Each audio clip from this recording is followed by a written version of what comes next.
মনে আছে 2022 সালের 24শে ফেব্রুয়ারির কথা। প্রথম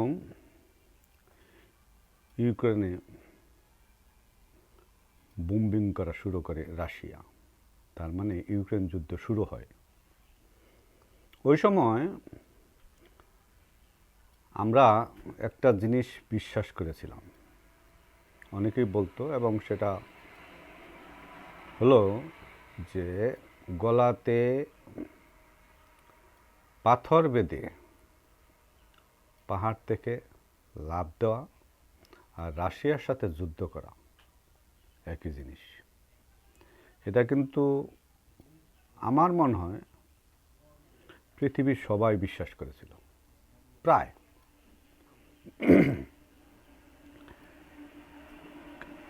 আজ 2026 সালের ফেব্রুয়ারির 5 তারিখ।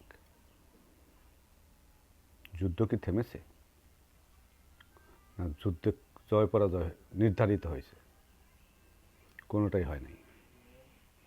কারণ না হওয়ার বড় কারণ, একে হারি সবে মিলে জিতি। তার মানে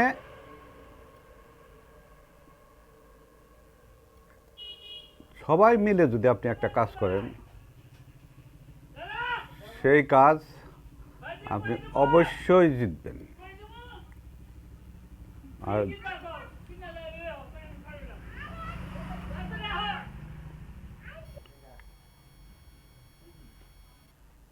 একা আপনি যে কাজই করতে পারবেন, তাতে সফলতার মুখ পাওয়া খুবই কষ্ট।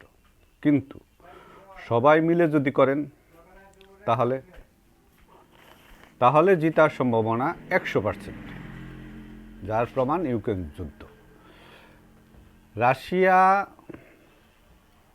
বিরাট শক্তিশালী দেশ ইউক্রেনের তুলনায়, কিন্তু যুদ্ধটা কি ইউক্রেন বনাম রাশিয়া হচ্ছে?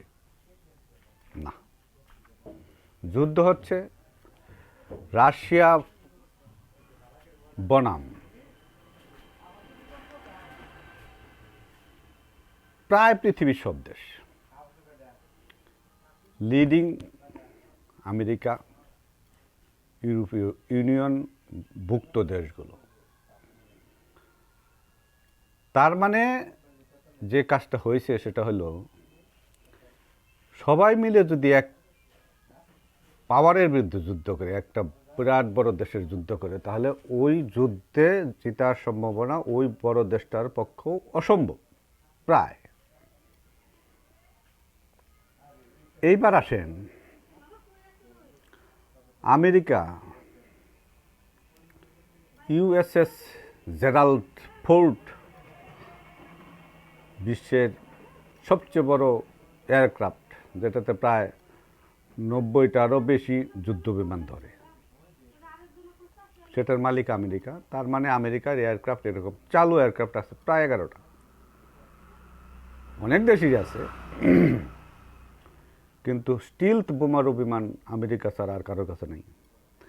F-35 বোমারু বিমান, যেটা অনেক গর্ব ছিল, কিন্তু সেটা এখন মনে হয় আগের মতো আর কাজ করতেছে না। সেটাও জনক আমেরিকা। বর্তমানে যে অবস্থা, সেটা হলো আমেরিকা বনাম সারা বিশ্বের যুদ্ধ অত্যাসন্ন। যদি ট্রাম্প ক্ষমতায় থাকে, আর ওদের নিয়মটা এরকমই, তাদের 4 বছরের মধ্যে ক্ষমতা যাওয়ার সম্ভাবনা প্রায় নাই। আপনি একটা জিনিস ভাবেন যে ভেনেজুয়েলা একটা স্বাধীন দেশ, বলা নাই কওয়া নাই, সেই দেশ থেকে স্বাধীন দেশের রাষ্ট্র ক্ষমতা, যে রাষ্ট্রনায়ক, তাকে তুলে নিয়ে এসে তার দেশে বিচার করছে। তার মানে আপনার বাড়িতে ডাকাতি করবে, ডাকাতি করার পরে আপনাকে ডাইকা নিয়ে বলবে তোর ঘরে এই কিছু নাই, কারণটা কি, যা আসে সব নিয়ে আয় এই জায়গায়। ব্যাপারটা এরকম। শুভলক্ষণ এবার ধরতে চাইতেছে ইরানকে, কিন্তু ইরান পৃথিবীতে আমার মনে হয় সবচেয়ে কঠিন অস্ত্র কি কোনটা জানেন? সেটা হলো আত্মঘাতী বোমা। আত্মঘাতী বোমার থেকে কঠিন অস্ত্র পৃথিবীতে আছে কিনা আমার জানা নেই। যতই অ্যাটম বোমা বলেন আপনি, অ্যাটম বোমা কিন্তু শুধু ভয় দেখানোর জন্য অ্যাটম বোমা। অ্যাটম বোমা ব্যবহৃত হয়েছে এই এই আমেরিকা ছাড়া এই দুইটা টেস্ট করে আর কেউ করেই নেই, প্রায় কেউ দেখে নাই তো। সমুদ্রের মধ্যে করে, এই জায়গায় করে, ওই জায়গায় করে, সেটা কেউ দেখে না, অনুভব করে। কিন্তু আত্মঘাতী বোমা, ইরানের যতগুলা লোক আছে প্রায় সবাই আত্মঘাতী বোমা। বিশ্বাস হয় না? যদি সৃষ্টিকর্তা না করুক যুদ্ধটা হয়, তাহলে বুঝবেন যে আত্মঘাতী কাকে বলে। আত্মঘাতী মানুষ শহীদ হওয়ার জন্য, দেশের জন্য, ঊর্ধ্বস্তন কর্মকর্তার কথা রাখার জন্য বোমা বুকে নিয়ে নিজে নিজে আত্মহত্যা করে।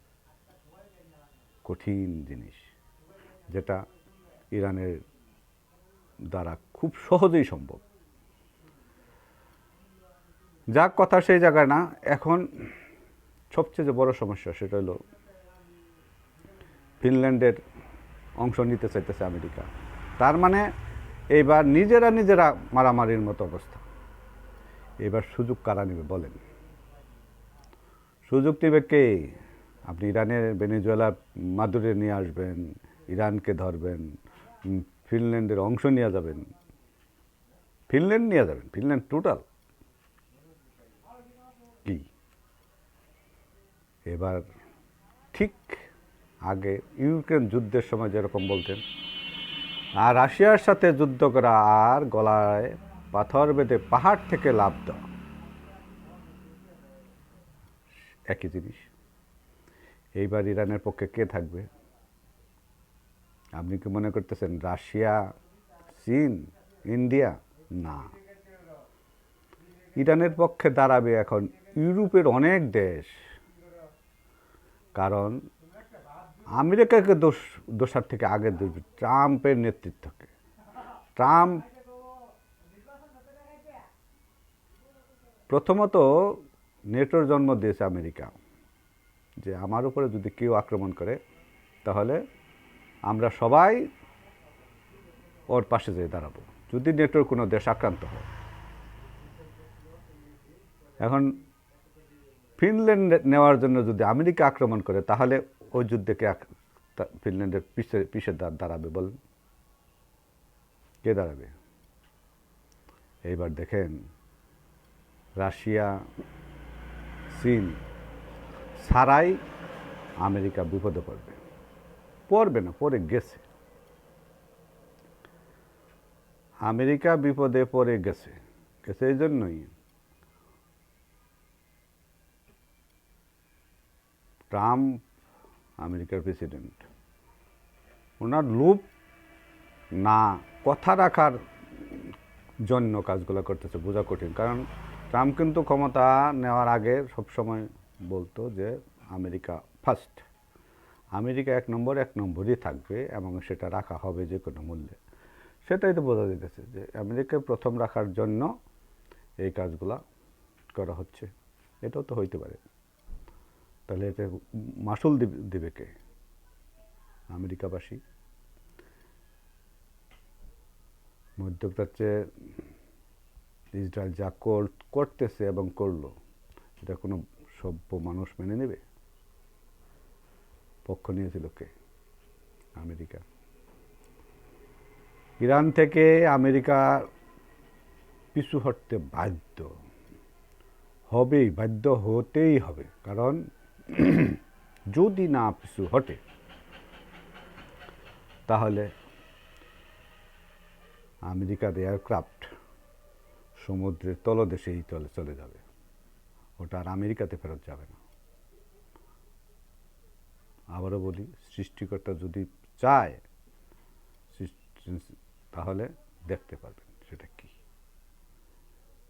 যাক, শুভবুদ্ধির উদয় হোক। আমেরিকা আমেরিকার মতো থাকুক। ট্রাম্পের মনের মতো যদি করতে চায় আমেরিকাকে, তাহলে আমেরিকার অশনি সংকেত সামনে। আমেরিকা, আমরা যেটা ভাবছিলাম যে রাশিয়া অবস্থা খুবই খারাপ, শোচনীয় হয়ে যাবে, কিন্তু আমেরিকা শোচনীয় হবে সেটা এখন সামনে দেখা যাবে। ব্রিক্সের জন্ম, ব্রিক্সের সদস্য সংখ্যা খুব দ্রুতই বৃদ্ধি পাবে দেখবেন। এই ব্রিক্স আর ডলার একই জিনিস। ডলার কি? ডলার টাকা। ব্রিক্সকে টাকা মানতে আপনার অসুবিধা আছে? ডলার আর ব্রিক্স একই জিনিস। ব্রিক্স কোনো সংগঠন না তো, এটা একটা মুদ্রার নাম। এটা হইতে সমস্যা কোথায়? যাক, আমেরিকার শুভবুদ্ধির উদয় হোক।